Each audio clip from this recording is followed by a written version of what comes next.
So there you have it, the four perspectives. And again, I'm sure as you were listening, you probably found yourselves agreeing and disagreeing to some parts of these four philosophies.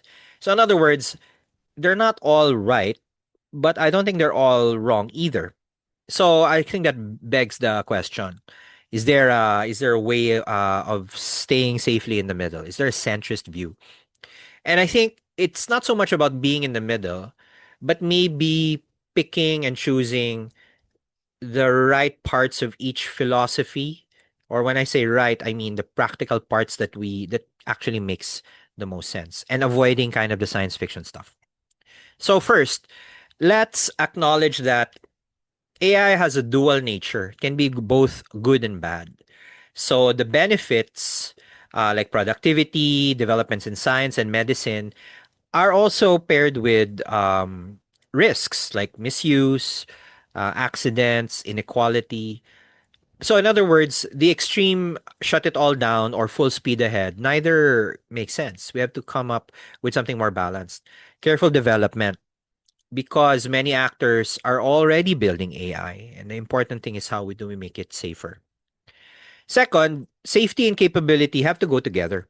So as we match advances in safety research, rather as we advance capability, we have to match it with safety research. Unfortunately, last time I talked about this, the ratio of safety to capability is about 1 is to 100,000.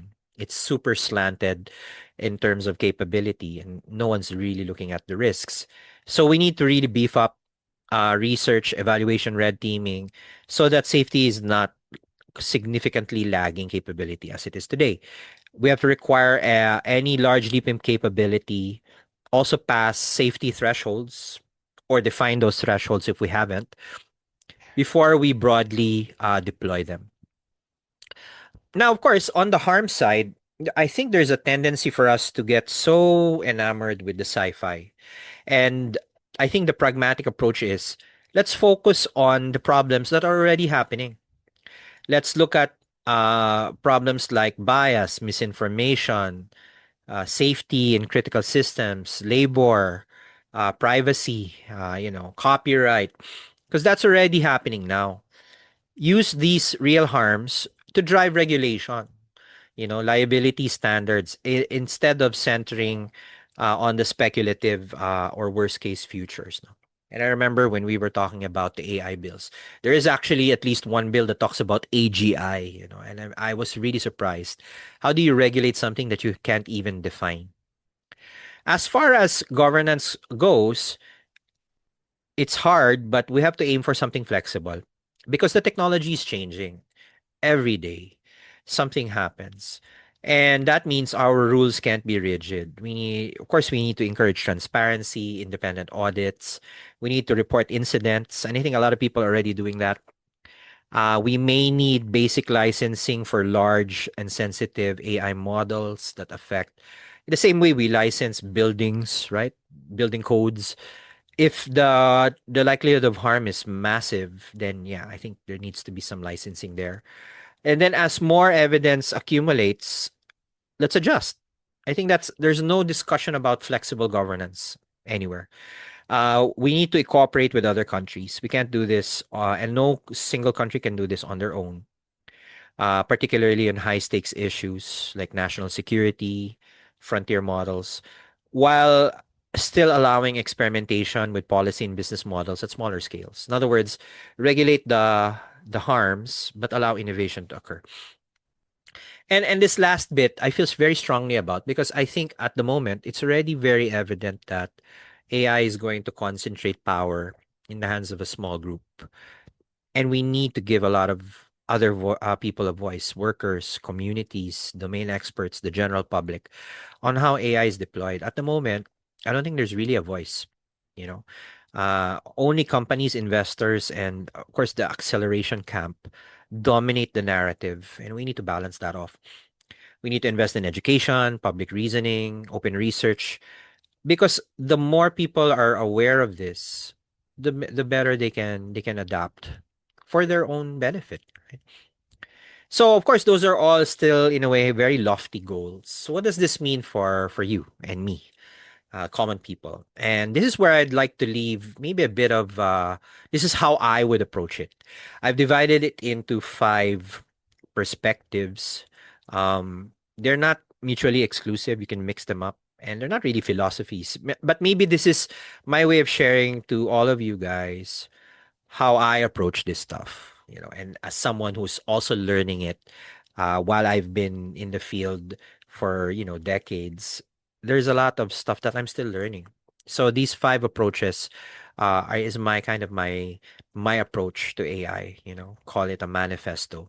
First, I'm always a curious learner. AI is skills, skills we can learn, like using a spreadsheet or search.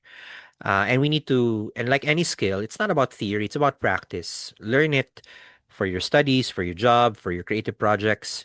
Keep updating your skills as the tools change. Even I'm not on top of all of the latest developments anymore. I used to be one of the first people to talk about it several years ago. But that won't stop me from trying to figure it out. Let's focus on things that AI amplifies, like how we think, stock knowledge, and collaboration, rather than just automation. Automation will happen, but focusing solely on automation is what's driving a lot of the fears about labor in the first place. And I don't think AI will ever fully replace human cognition and intellect. But the goal has never been to replace, at least for me. It's always been to extend. So me plus AI will be better than any AI or any person on their own. I mean, that's the philosophy I would adopt. Second, I adopt a critical thinking stance. In other words, always check. Assume AI is wrong. Assume it's biased. Assume it's misleading. And always have a ground, quote unquote, truth to check against. I was never a fan of using AI like Google or AI like a source of truth. That's why it's still, anyway, it's a little, funny to me nowadays when I see people use AI, ask them a question, and then complain when it gives them a hallucination. I mean, we got to outgrow that already. Instead, use AI as a brainstorming or a drafting partner. But you're still the editor. You check its facts, its logic, its tone, the ethical implications before acting on its suggestions. Okay, privacy. Limit sensitive personal, financial, or confidential data that you put into AI, or at least don't use it in the free tier because you don't get any privacy protections in the free tier. Learn how each product stores or uses your information. If you're going to select tools, be particular about its privacy controls. Look for data deletion, strong security, and change settings. And if you don't find them, switch. There's already so many. Chat GPT has these controls, but only if you're a subscriber. So just be aware that that's the trade off. If you use the free tier, you don't have that control. Be a responsible citizen. In other words, always be informed. Stay informed as much as you can. You don't have to become a PhD, but at least keep updated about AI, its rules and ethics, particularly as it develops in every country. And be supportive of policies that promote transparency, accountability, fairness, and human oversight. In other words, we shouldn't be anti regulation, but we should be pro responsible regulation. I think that's the right approach. When possible, provide your opinion through surveys, workplace discussions, community forums, or even here as you view this video, give a comment so that AI deployment reflects your values, public values, not just the corporates or the government. And finally, talking about work, I think this is really the quintessential question for all of us. Like in any of the past industrial revolutions, technologies have been known to displace workers. There's no, there's no getting around it. So what does that mean? I think we have the advantage now because we have the internet, because we have AI to also help us. Let's regularly assess which parts of our jobs are routine enough and automatable enough. And that doesn't mean you abandon them, but deliberately build strengths in complementary skills, complementary with AI, such as communication, problem solving, and be a domain expert I mean, AI can allow, less knowledgeable people to gain expertise, but there's still no substitute to being really knowledgeable about a field. And then have AI make you more efficient at using your domain.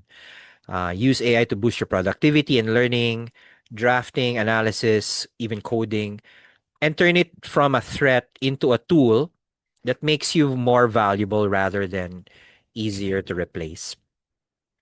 Okay, so I think hopefully that gives everyone a kind of a way of getting over this crazy diagram. So again, although it's very entertaining, very interesting to see all of these, conflicting views and opinions, and some of these people are actually very compelling speakers themselves. If you ask me which of these perspectives is completely true, I would say none of the above. Pick and choose what parts of their philosophies help you, and otherwise, just grab the popcorn and see them argue with each other. People have been wondering about the AI bubble for some time now. I think whether the bubble pops now or in the near future or in the far future, at the end of the day, I think we're all still in control of our lives, of our jobs, and of our fears. I shouldn't. I would strongly encourage everyone to get more informed. It's not about going doomer or hyper. It's about staying practical. So I hope that helps everyone. And yeah, let's navigate the ever-changing path of AI together. So this is Doc Ligot, and yeah, hope to discuss more of these topics very soon.